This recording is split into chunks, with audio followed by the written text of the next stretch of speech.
Tanggalin ang gulong. Tanggalin ang lock ng center nut. Gumamit ng pangtusok para maibuka ang lock ng nut. Paluin lang hanggang bumuka.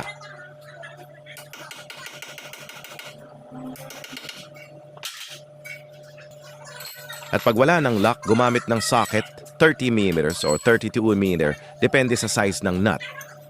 Counterclockwise lang palagi ang pagluwag.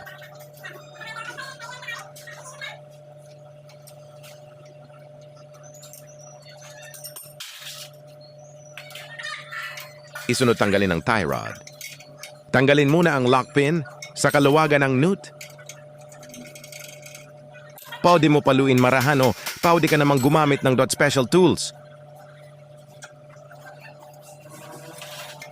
Isunod naman ang caliper bracket at caliper.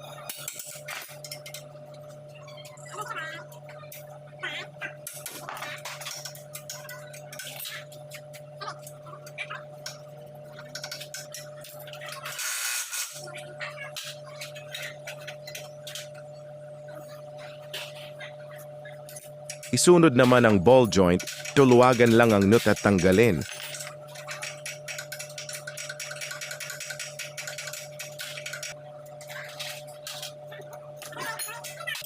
Isunod naman ang tornilyo.ng shock absorber 2. Pag natanggal na pwede na, tanggalin ang lock screw ng rotor disc.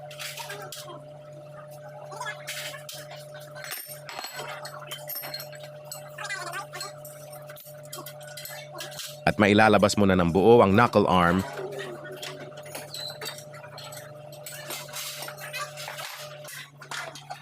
Tanggalin muna ang hub. Gumamit ng press machine para bot sa pangtanggal at pagkabit ng dot wheel bearing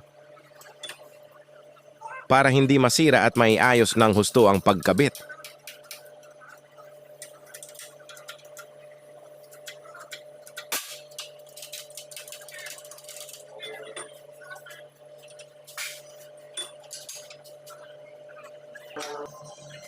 Sikwatin naman ng screw ang naiwang kabiyak ng bearing para matanggal sa hub. May pagkakataon na matigas yan. Tanggalin kailangan ng special tools. Pero kadalasan nasisikwat lang. Pag natanggal na ay maaari na ikabit ang bagong wheel bearing. Gamitan ulit ng press machine para safe. Pag na-press na ay maaari ng isalpak ulit. Kung ano ang nahuling tinanggal, yun ang unang ikakabit. Madali lang, di ba? Kaya mo yan. Paalala lang, safety first, kaibigan. Good luck!